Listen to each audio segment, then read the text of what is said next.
saludo a todos en el nombre de Jesús. Antes de nada, pediros perdón por el retraso. Esta vida está llena de inconvenientes.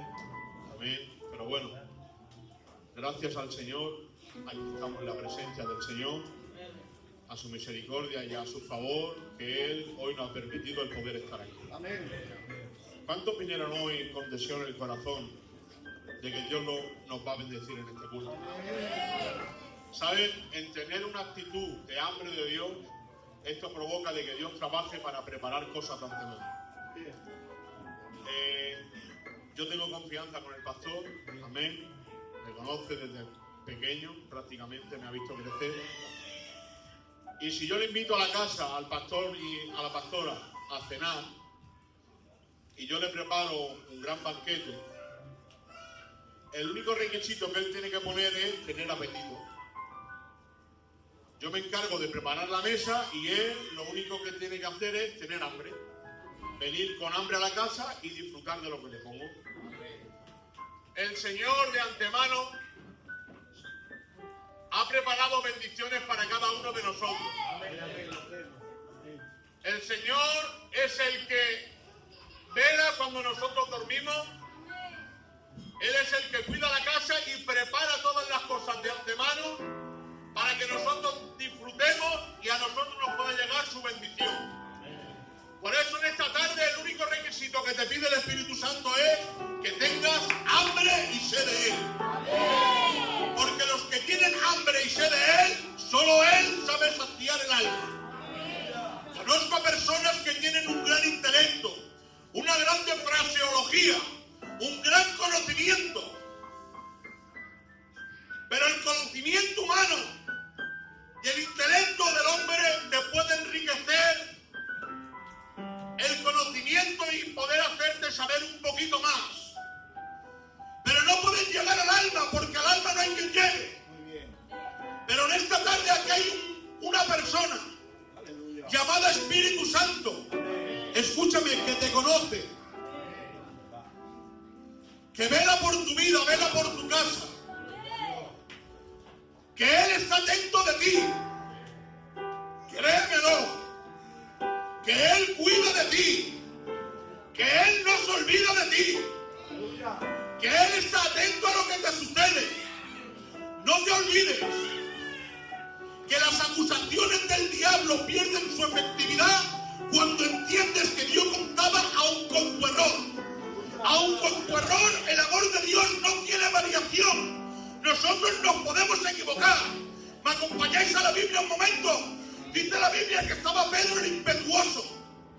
Y el Señor Jesucristo dice: tengo que ser entregado. Tengo que ir a la cruz del Calvario.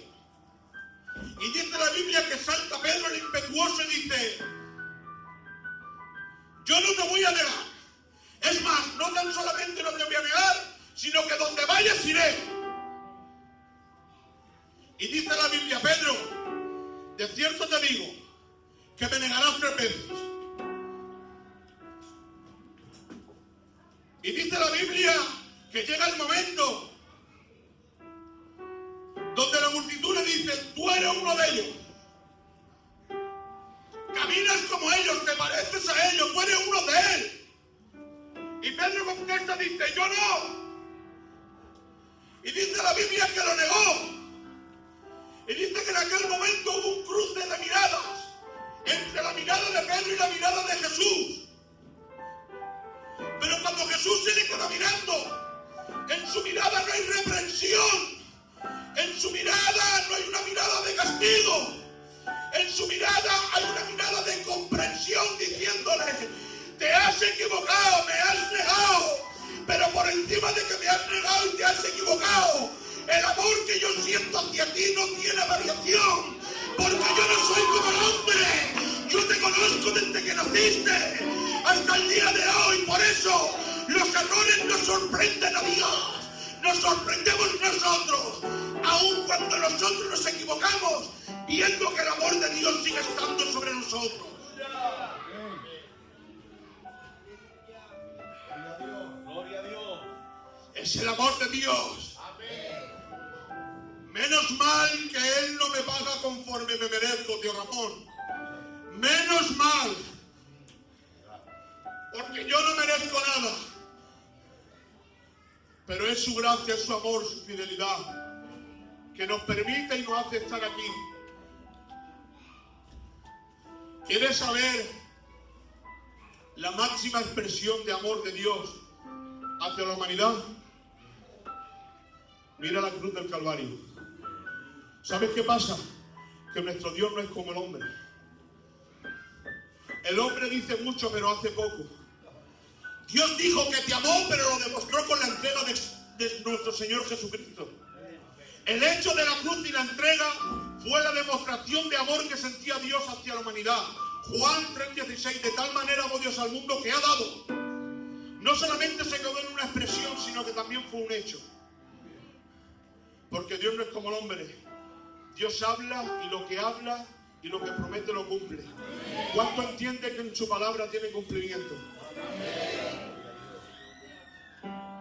En este buen espíritu que hay,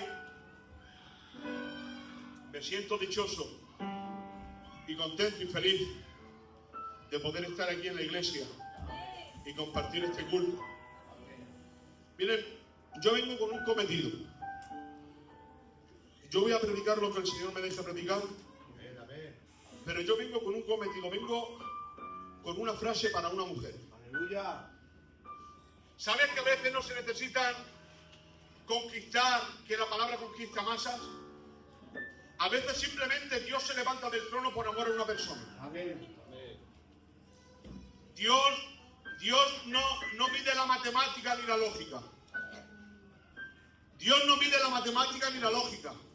Dios rompe el concepto de la matemática y de la lógica. Porque por lógica no se puede alimentar a una multitud con 5 panes y 2 pececillos. Por matemática tampoco. Pero en las manos del Señor es posible todas las cosas. Dios rompe los conceptos humanos. Vamos a entrar en la palabra, si os parece bien. Gloria a Dios. La palabra se encuentra en el capítulo 3 del libro del Éxodo. Es una palabra muy predicada, es una palabra muy escuchada, pero yo sé por fe que el Señor te va a hacer bien en esta tarde. Voy a intentar ser lo más breve posible. La palabra habla de que Moisés, vamos a leerla si os parece bien. Amén. Dice en el capítulo 3, verso 2, y se le apareció el ángel de Jehová en una llama de fuego en medio de una zarza. Y él miró y vio que la zarza ardía en fuego y la zarza no se consumía. Amén. Gloria a tu nombre, Jesús.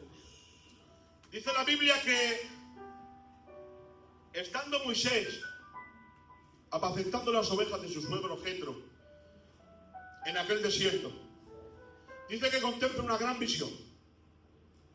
Y dice que se queda mirando a una zarza que ardía pero que no se consumía. Y lo que le llamó la atención no fuese que la zarza ardiera, porque en aquel desierto era normal que las zarzas ardiesen por causa de la temperatura del desierto. Lo que no era normal era que ardía pero que no se consumía. Que el fuego que estaba sobre la zarza no consumía la zarza. Y dicho sea de paso, el fuego de Dios jamás te hará daño. El fuego de Dios purificará tu vida simplemente. Apartará de ti lo que a Él no le dé la gloria y dejará y te hará una persona llena de su presencia. Y dice que se acerca Moisés, ustedes conocen la historia, y empieza a mantener una conversación con Moisés. Y en esa conversación, Dios lo comisiona. Y le dice, tú vas a ser el libertador de mi pueblo. Porque mi pueblo ha clamado y su clamor ha llegado a mi trono. Si no clamas, Dios no puede entrar en acción. Su clamor ha subido. Y dice la Biblia, y por esta causa, yo te envío para que libertes a mi pueblo. Y ahora empiezan a mantener una conversación, chaval. Moisés se queda atónito porque Moisés conoce perfectamente Egipto. Pues Moisés se ha criado en Egipto, José Luis. Conoce todo el conocimiento que hay en Egipto. En esa nación conoce el arte de la lucha, conoce la ciencia que hay y la civilización, una de las más poderosas en ese tiempo. Y Moisés está manteniendo una conversación y le dice, pero ¿a quién les digo que me manda? ¿Cómo voy a ir? Porque donde me mandan no es una cosa cualquiera para poder libertar al pueblo. Conozco a Egipto, sé que es un pueblo fuerte, una nación fuerte. Y Dios le contesta y le dice, ve porque yo te envío, tú diles que yo soy. Y dice la Biblia que sobre él Dios lo comisiona con un poder. Y ahora en esa conversación hay una demostración del poder de Dios. Y le dice a Moisés, Moisés, mete la mano en tu pecho. Moisés obedece, dice que sacando la mano la sacó llena de lepra. Dice que vuelve a hacer lo mismo del mismo modo y dice que la mano volvió a estar sana. Y así, en multitud de manifestaciones del poder de Dios, multitud de formas. ¿Qué tienes en la mano? Dice, un bastón, échala sobre el suelo. El bastón se convierte en una serpiente. Ustedes conocen la historia. Dice que toma el bastón y se vuelve a convertir en lo que era. Dios empieza a comisionar a Moisés para poder ir a libertar al pueblo. Y ahora el pueblo empieza a experimentar el poder de Dios por medio de Moisés. Llega el momento en que el pueblo es libertado. Y ahora al pueblo le está acompañando durante el día una nube para que el sol no les queme. Por la noche le acompaña una columna de fuego para que no pasen frío. Durante el día, por el hambre, dice la Biblia que descendía maná y codornices. Dice la Biblia que el mar, siendo perseguido por los egipcios, se le abre enfrente de ellos y pasaron en seco. Empieza el pueblo a disfrutar de su poder, de su bendición, de su gloria. Estaban experimentando el poder directo de Dios por medio de Moisés. Y estaban gozando, experimentando del poder de Dios y sus milagros. Pero Moisés, en todo el tiempo y la trayectoria que lleva con el pueblo, ha sabido hacer una gran diferencia entre la comisión del poder de Dios y su presencia. De tal forma que tiene que decir en el capítulo 32, mira, es muy bonito en todo lo que me has mandado. Hasta el día de hoy tu poder es sorprendente porque lo estás sustentando en todo. Y tu poder es magnífico, pero mira, he experimentado algo entre tu poder y tu presencia. Si tu presencia no viene conmigo, yo de este lugar no me muevo.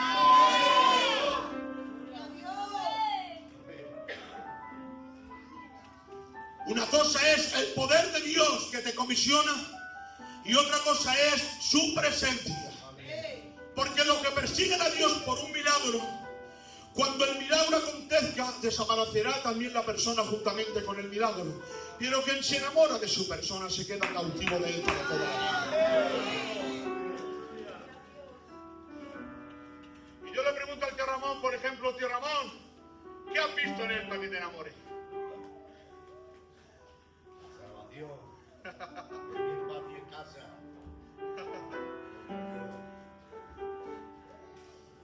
¿Alguna pregunta? Y no me contesten. ¿Estamos exentos de pasar tribulaciones y pruebas? Ahí va. Dice la Biblia, porque esta leve tribulación momentánea produce en nosotros un cada vez y más excelente y eterno peso de gloria. Mirando a nosotros lo que no se ve, porque lo que se ve es temporal, mas lo que no se ve es eterno. Mirando a nosotros lo que no se ve. ¿Cómo se mira lo que no se ve, Tino mío? Muy sencillo, dice la Biblia, el cristiano no anda por vista, el cristiano anda por fe, sabiendo que quien conserva tu casa, quien conserva tu vida y tu hogar, no duerme, no desmaya. Él es el Todopoderoso, el Dios que abrió el mar, el que sustentó a su pueblo, su nombre, Jesús de Nazaret.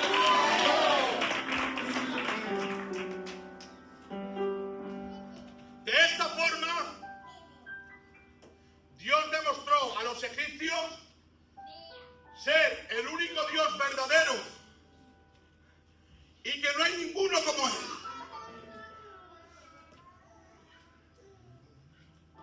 No hay quien lo pueda igualar. A tu Dios no hay quien lo iguale. Él es el único. Dice el profeta Isaías, en el capítulo 45 dice, versos 5 y 6 dice, yo soy Dios y no hay otro Dios como yo, José Luis. Él mismo tiene que hablar de sí mismo para poder definirse, porque a él no hay quien pueda definirlo con palabras. Por eso, si yo te pregunto cómo me puedes definir a Dios, estaríamos toda una vida, pero por eso él se encarga. Y dice, yo soy Dios y no hay otro Dios como yo. Eso es en el capítulo 45. Y yo hago una pregunta y digo, ¿por qué? ¿Por qué no hay otro Dios como tú? ¿Por qué? Y en el capítulo 46 del profeta Isaías, versos 10 y 11 dice, porque soy el único que puede anunciar lo por venir antes de que comience.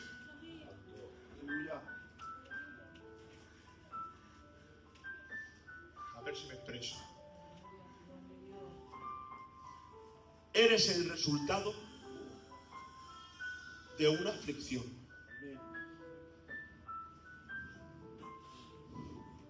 Eres el resultado de una semilla quebrantada. Me acompañáis un momento a la Biblia.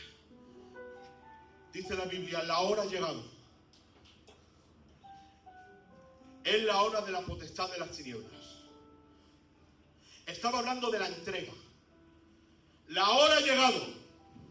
Él habla de una hora, Tino mío. De una hora. La hora ha llegado. De la potestad de las tinieblas. Yo me hice una pregunta aquí, Irra. La hora ha llegado de la potestad de las tinieblas.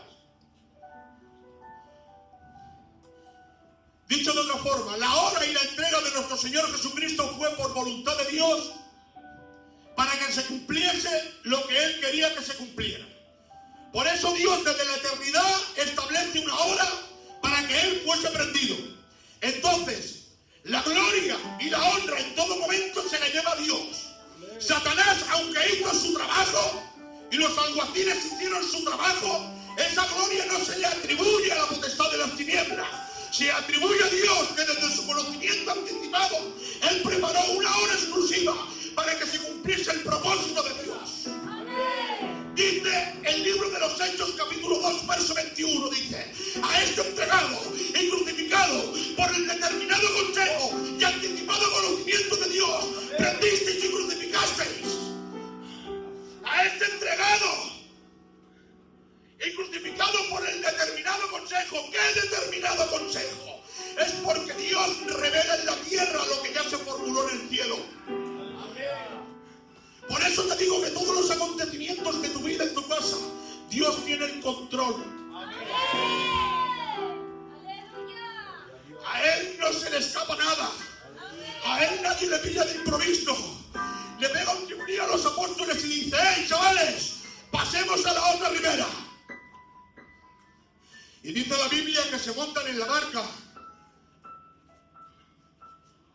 Y dice que en el trayecto del viaje se levanta una tempestad. Y dice la Biblia que el agua anegaba la barca. El viento soplaba. De tal forma que dicen los discípulos, y la Biblia expresa, que pensaban que iban a naufragar por causa de la tormenta. ¿Me dejan imaginar? Los discípulos en la barca amedrentados, chava. Y no eran personas que eran incultas en la mar. Eran personas preparadas. Porque eran pescadores, sabían de la materia. Pero esta tormenta era diferente. Esta tormenta era diferente. Y dice la Biblia que golpeaba la barca. Y dice la Biblia, y Jesús dormía en popa. En una parte del barco. Y dice que los discípulos amedrentados dicen que van a despertar al maestro y le dicen, maestro, despierta, porque perecemos. Dice la Biblia que él se pone en pie.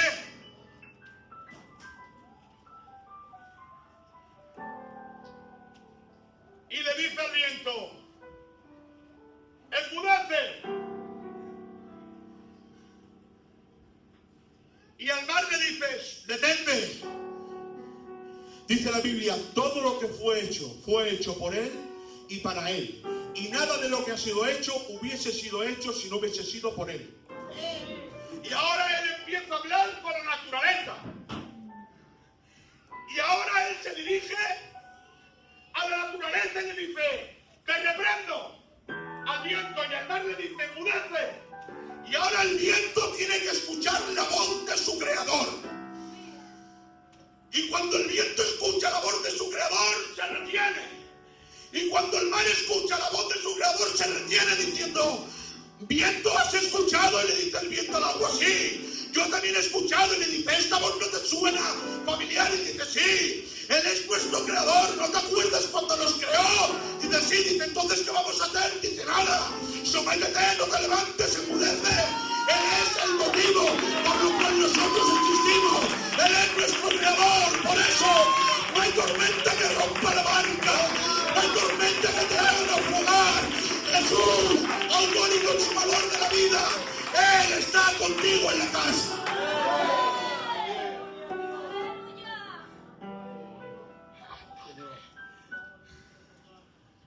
Mi alma te adora, Jesús. ¿Por qué te crees que tu casa no se ha roto ya? Venga, vamos a entrar ahí. ¿Por qué te crees que ya no se ha abandonado? ¿Por qué te crees que tu matrimonio no se ha roto? ¿Por qué? ¿Por tu capacidad? ¿Por tu fuerza? Chava, ¿por qué te crees que sigas predicando? Aleluya. Porque has padecido mucho, que lo sé. Porque hemos tenido momentos de lágrimas.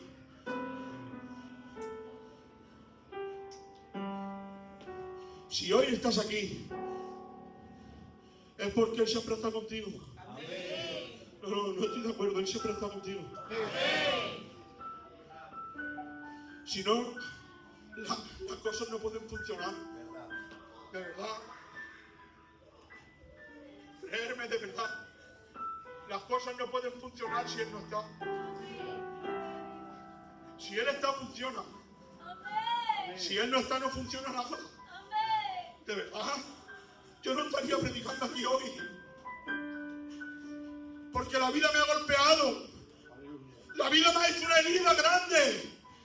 Que Él se preocupa todas las noches de sanarme y de curarme. Él es el único que puede tratar el alma. Toñi, tú no estuvieses ahí sentada, hermano. Perdóname. Dejarme con libertad en el amor del Señor. No estuvieras ahí sentada. Aparentemente como que todo está bien. Como que todo funciona bien. Como que no estás herida. Aguantando a las hermanas en bendición, escuchándolas, ven a la casa, te doy café, tratándolas con cariño, con amor, y tú aparentemente tu herida, nadie la tiene en cuenta. Nadie sabe la herida que tienes, pero quiero decirte algo desde aquí, y para gloria de su nombre, tu herida la tiene Dios en la mano, Él es el que mata, Él es el que cuida.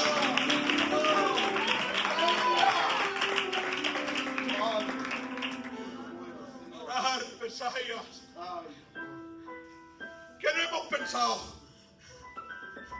¿Que esta obra es de hombre? Claro que no. ¡Ay, Padre!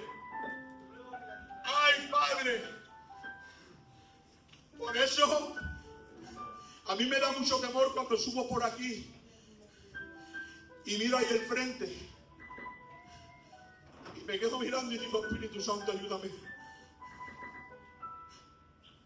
Ayúdame, Señor, porque entiendo que las personas que tengo ahí enfrente es la iglesia del Señor Jesucristo.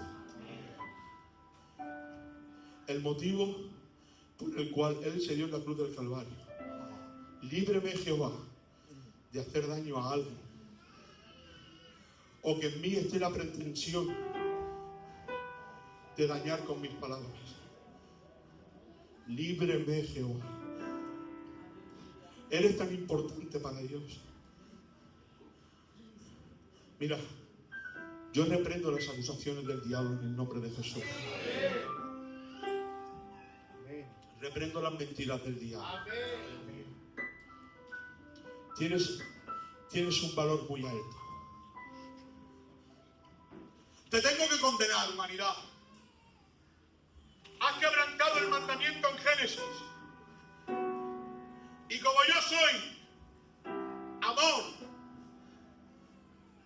pero también soy justicia, tengo que aplicar sobre vosotros mi justicia porque habéis quebrantado el mandamiento desde Génesis.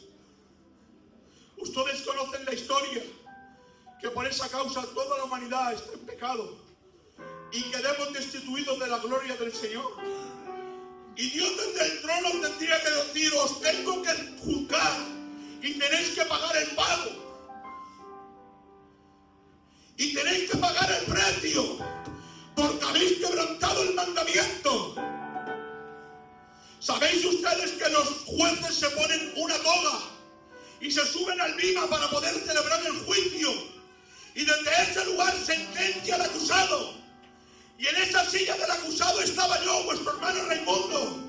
Y Dios le estaba juzgando y le estaba diciendo: tienes que ser condenado.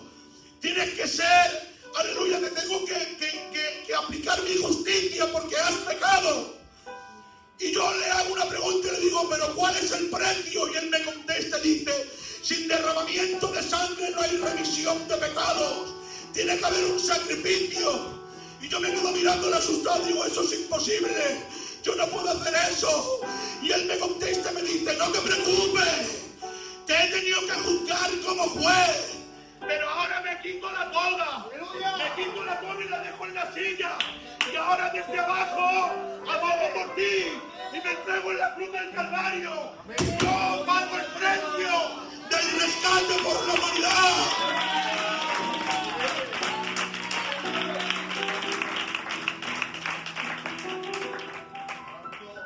Gloria a tu Y dice el libro de los Hebreos: hecho el sacrificio una vez y para siempre, se ha sentado a la diestra de Dios Padre. Quiere decir que en el Antiguo Testamento, mientras que el sacerdote ejercía el sacerdocio, en el tabernáculo no podía haber una silla, símbolo de descanso, porque el sacerdocio no podía descansar, porque por muchos sacrificios que habían en el Antiguo Testamento, la sangre de los animales no eran suficientes para limpiar, sino que cubrían el pecado, no eran suficientes. Dice la Biblia: la ley no siendo la imagen misma, sino la sombra de lo que había de venir. ¿Qué tiene más importancia? ¿La sombra que está ahí, que es mía, o yo? Obviamente yo. Y ahora dice la Biblia: no siendo la ley la imagen misma, sino la sombra.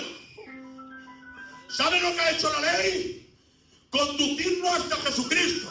Amén. Y dice: hecho el sacrificio una vez para siempre, se ha sentado. Queriendo decir: ya no necesitáis a más sacerdotes que ejerzan sacrificios para poder entrar al lugar santísimo.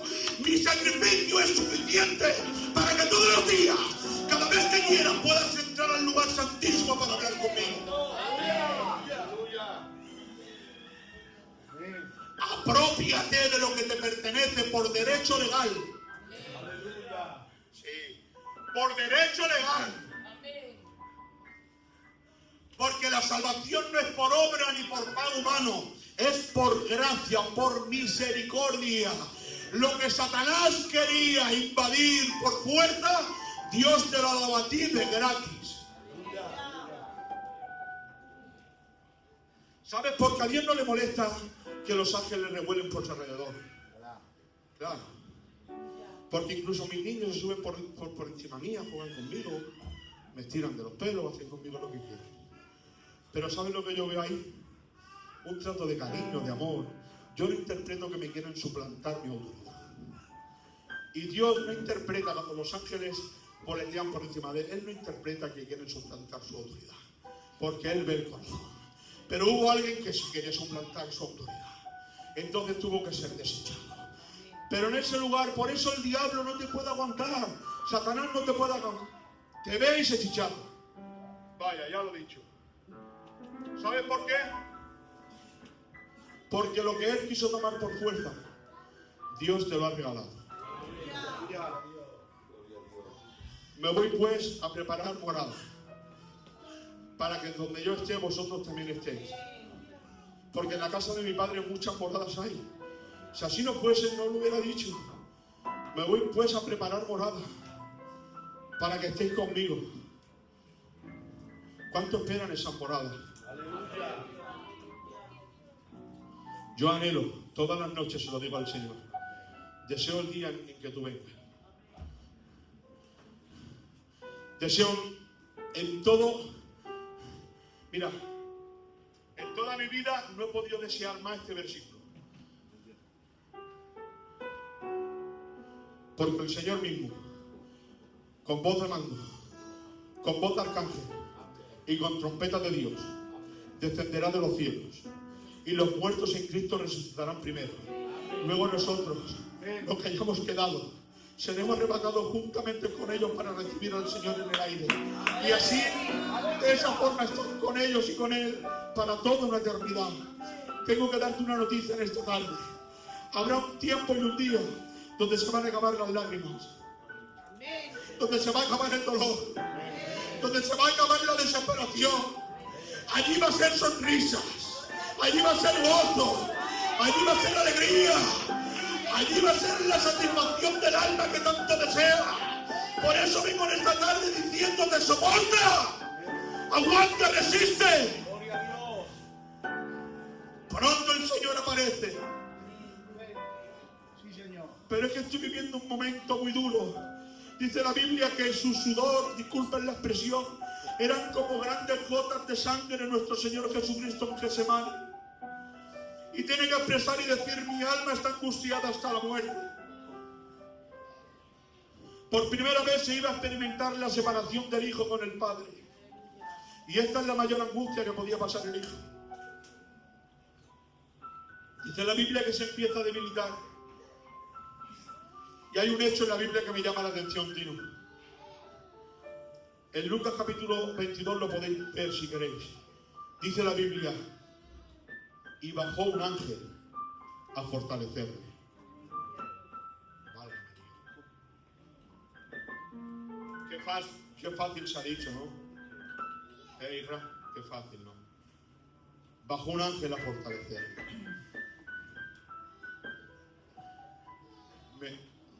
¿Me dejáis bosquejar este texto un poquito? ¿Me dejáis, por favor? ¿Quién sabe chiflar de aquí así? Yo es que no chanelo, por favor. ¿Así? Como sea, chifla. Vale. Gracias. Dios te bendiga. Se escucha un chiflío en el cielo. Y ahora el Padre llama a un ángel. Y le dice: ven. Le echa el brazo por encima del hombro y le dice: quédate mirando a Getsemaní. El ángel sorprendido, tío, se queda mirando a Getsemaní y dice: ¿qué estás viendo? Y el ángel dice: estoy viendo a mi Creador. El ángel pregunta y dice: ¿qué quieres que haga? ¿Qué mensaje le llevo? Dice: no, esta vez no vas a llevar un mensaje. El ángel se queda atónito mirando y dice: pero entonces, ¿qué quieres que haga? Dice: no, tienes que bajar a fortalecerle. El ángel le tiene que contestar y le tiene que decir: pero Padre, yo no he sido creado para fortalecer. Yo he sido creado como mi mismo nombre significa. Ángel viene del griego angelo, que quiere decir mensajero. Yo he sido creado para llevar mensajes, no para fortalecer. ¿Cómo que tú ahora me mandas a fortalecer a mi Creador? No lo puedo hacer. Es imposible. Si me mandas a fortalecerle por mi naturaleza, va a salir a adorarle, porque es a lo que estoy acostumbrado, a decirle santo, santo, santo, santo. ¿Cómo que ahora me mandas a fortalecerle? Y dice la Biblia que se somete a la administración de aquel momento, y por primera vez en la historia aparece en la Biblia al Creador siendo fortalecido por su criatura. Quiero decirte cuánto nos cuesta a veces humillarnos humillarnos ante las administraciones. Cuánto nos cuesta a veces humillarnos cuando susurran de nosotros y critican. Pero mira, el que se humilla, Dios le ensalza. Y el que se ensalza, Dios lo humilla. Aguanta y mantén silencio. Dios hará y obrará. Muy bien.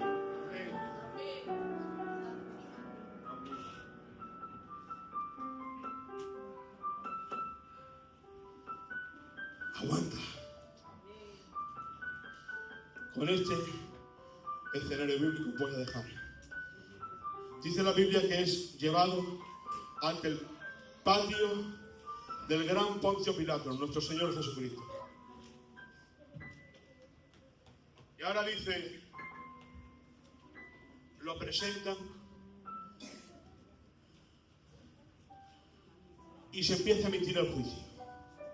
La multitud grita, crucificarle.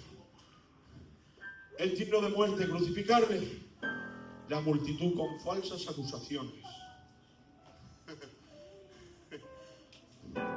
Crucificarle. Y Poncio Pilato le tiene que decir, él, como dice el profeta Isaías, enmudecido, fue llevado en pos de sus trasquiladores. ¿Saben quién eran los trasquiladores en el Antiguo Testamento? Los que quitaban la lana a los corderitos. Pero en esta vez no era lana lo que iban a quitar. Era el cuerpo de nuestro Señor Jesucristo que iba a ser encarnecido. Dice, enmudecido, sin abrir su boca, fue llevado en pos de sus trasquiladores. Y ahora, en ese patio, tiro mío, no se estaba muy acostumbrado en que hubiese silencio, porque era el patio donde se iba a celebrar el juicio para condenar a muerte. Entonces los acusados, chaval, no podían mantener silencio, se tenían que defender. Yo no he sido, yo no he hecho eso. Yo soy inocente. Poncio Pilato estaba acostumbrado a escuchar cómo la gente se defendía. Pero dice la Biblia que Jesús guardaba silencio. Y dice que el silencio de Cristo le produjo nerviosismo a Pilato, sorprendido. Tienes un Dios que aun cuando guarda silencio los infiernos tiemblan. Tienes un Dios que aun con el silencio es capaz de que todos los demonios le guarden. Un respeto, porque Él no necesita hablar mucho para que lo respeten, porque Él es la máxima autoridad. Ante Él se tiene que doblegar toda rodilla. En su mano junta todos los océanos. El cielo es su trono, la tierra estrado de sus pies. Él es el grande, Él es el Shaddai. No hay quien pueda con Él. Y dice que Él guarda silencio. Poncio Pilato le dice, no te defiendes. ¿Acaso no sabes que yo tengo autoridad para darte libertad o crucificarte? Cuando Jesús escucha estas palabras, entonces ahora sí tiene que hablar. Porque Jesús puede entender y dice, mira, estás hablando de mí, que me defienda, y esto no me molesta. Porque yo no he venido a defenderme, yo he venido a mantener silencio para que la voluntad de Dios y mi Padre se cumpla.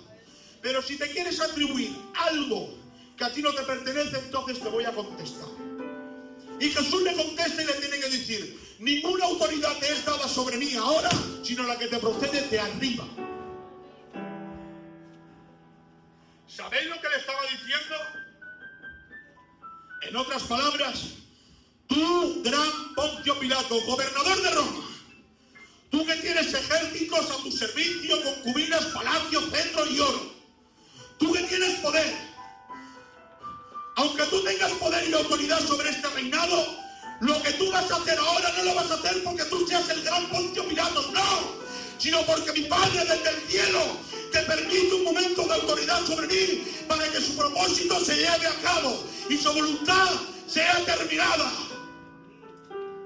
Por lo tanto, en ese juicio Dios tenía el control en todo momento. Por eso el rey David tiene que expresar en el capítulo 138, como contexto del pasaje Acción de Gracias, dando gracias por todo lo que Dios ha hecho con él y en todas las ocasiones que lo ha librado, hasta que llega el versículo 8 y tiene que decir: Jehová cumplirá su propósito en mí. En el capítulo 139 de los Salmos dice: mi embrión vieron tus ojos, y en tu libro estaban escritas todas aquellas cosas que después fueron formadas sin faltar ni una de ellas. Si descendiese al Sheol, allí está tu trono. Si cogiera las alas del alba y me fuese al alta mar, allí me asirá tu diestra. ¿Dónde me esconderé que tú no me veas? Gloria a Dios. Gloria a Dios. Mi embrión vieron tus ojos. No se estaban, disculpen la expresión, gestando en el vientre cuando Dios ya lo estaba contemplando. Y te hago una pregunta: ¿acaso ignoran de que los ojos de Dios están puestos sobre ti? Mirad las aves de los cielos, que ni siegan, ni siembran, ni recogen. Aún ni a una de ellas Dios no le permite que pasen un día sin comer. ¿No valéis vosotros muchos más que las aves del cielo? Es que Dios no me tiene en cuenta, Dios se ha olvidado de mí. Dice la Biblia: ni un cabello cae sin su permiso. Siéntete valorado. Siéntete dichoso. Tenemos un Dios real. Tenemos un Dios que cuida de ti. Tenemos un Dios que existe. Una vez una persona atrevida quiso enseñar en el colegio y decir: Dios no existe, todo lo que estamos viendo ha sido creado de una explosión llamada Big Bang, y por esa explosión se creó H2O, que es agua, y de esa agua viene la evolución, y la evolución hasta el día de hoy, y así se creó todo lo que estamos viendo. Y dice que por aquella clase había un niño que se pone en pie y le dice: profesora, disculpe, pero eso no es correcto, tenemos un Dios real y un Dios que existe. La profesora enfurecida le tiene que decir: Juanito, calla. Juanito se calla. Quiero una reunión con tus padres esta tarde en tu casa. Cuenta la historia que esta profesora ha ido a la casa de Juanito. Cuando ha entrado a la casa de Juanito, dice que en su habitación está Juanito con su pupitre, con dos rotuladores abiertos y un libro para dibujar. Pero en la pared hay un cuadro lleno de hermosura, con un paisaje precioso, un sol resplandeciente, unas nubes preciosas, un río, unas aves que volaban, flores preciosas, un cuadro muy bonito. Y la profesora entusiasmada le dice: Juanito, vaya cuadro más bonito. Quien lo creó hizo una gran obra de arte. ¡Qué cuadro más bonito, Juanito! ¿Me puede decir cómo se ha hecho ese cuadro, Juanito? Dice: muy sencillo, profesora. ¿Usted ve los dos rotuladores que están en el pupitre? Dice la profesora: sí. Dice: pues por accidente los dos rotuladores chocaron y de ese choque fue creado ese cuadro. Dice: Juanito, ¿cómo pretendes que yo me crea que por el choque de dos rotuladores existe ese cuadro? Y le dice Juanito: profesora, ¿y cómo pretendes que por el choque de dos átomos yo crea que el mundo ha sido hecho? Hay un Dios real, hay un Dios verdadero que sustenta tu casa y tu vida. Dale un aplauso al Señor y hasta ahora que el Señor nos quiera tener por aquí. Dios le bendiga.